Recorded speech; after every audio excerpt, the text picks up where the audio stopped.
এসে সম্রাট শাহজাহান সিংহাসন নিয়ে বসে গেলেন। শুধু নিজের সিংহাসন নিয়ে বসলেন না, নূরজাহান বেগমকেও একটা মন্ত্রণালয়ের উপদেষ্টা বানিয়ে দিলেন।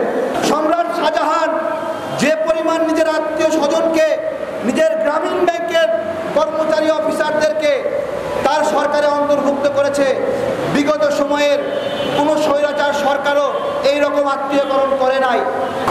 সম্রাট শাহজাহান করিডোর এবং বন্দর দিতে না পেরে মন খারাপ করলেন,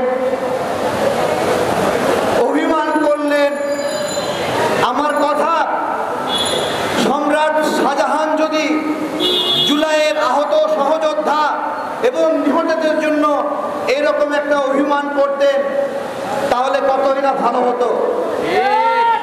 ওনার করিডোর দেওয়ার ব্যর্থতার কারণে বন্দর দিতে না পেরে উনি মন খারাপ করেছেন, কিন্তু জুলাই আহতদের জন্য ওনার মন খারাপ হয় না, ওনার মন কাঁদে না। আজকে 8 মাস পরে জুলাইয়ের আহত যোদ্ধা 9 মাস পরে মারা যাচ্ছে। তার মানে সে সুস্থ হওয়ার জন্য সরকারকে কিছুটা সময় দিয়েছিল তাকে সুস্থ করে তোলার জন্য। আমরা দেখেছি একটা একটা করে কিভাবে আমাদের আহত যোদ্ধারা মারা যাচ্ছে।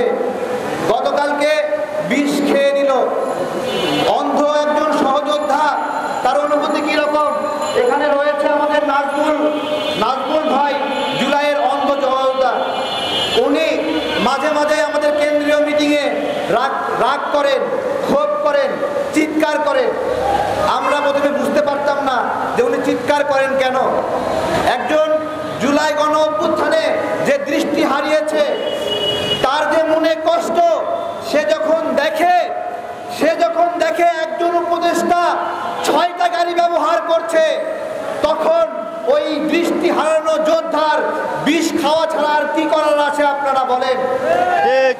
যখন একজন আহত যোদ্ধা দেখে তাকে বিদেশ থেকে ফিরিয়ে আনা হলো কোনো চিকিৎসা না দিয়েই, বলছে তোমার চিকিৎসা শেষ, কিন্তু চোখে এখনো দেখতে পারে না।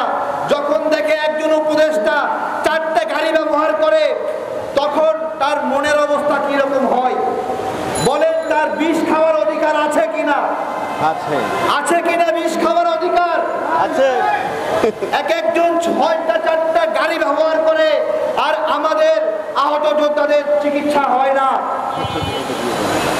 একটা খারাপ সংবাদ দেই, 865 জনের মতো নিহত হিসেবে নিবন্ধন করেছে। নিহত হিসেবে নিবন্ধনের সংখ্যা 865।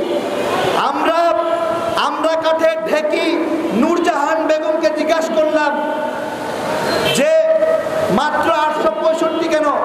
আমাদের তো অনলাইনে ফর্ম পূরণ করেছে 2000-এর উপরে, আপনি 865 কেন নিবন্ধন করলেন?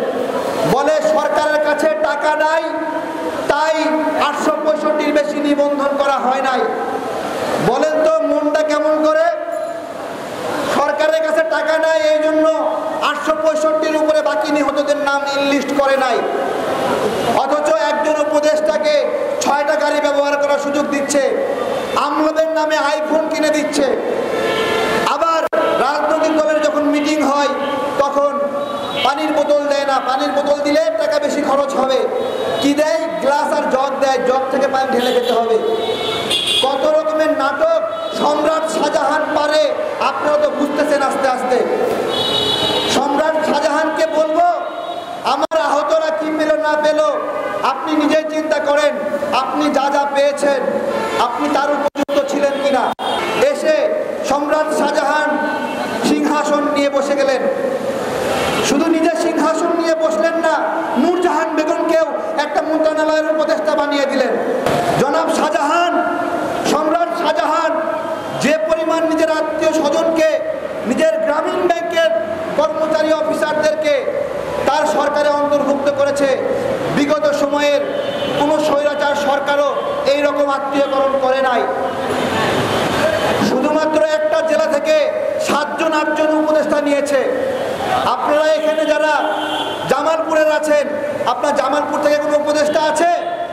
শেরপুর থেকে আছে, নাটোর থেকে আছে, গাইবান্ধা থেকে আছে, সিরাজগঞ্জ থেকে আছে, বাগেরহাট থেকে আছে।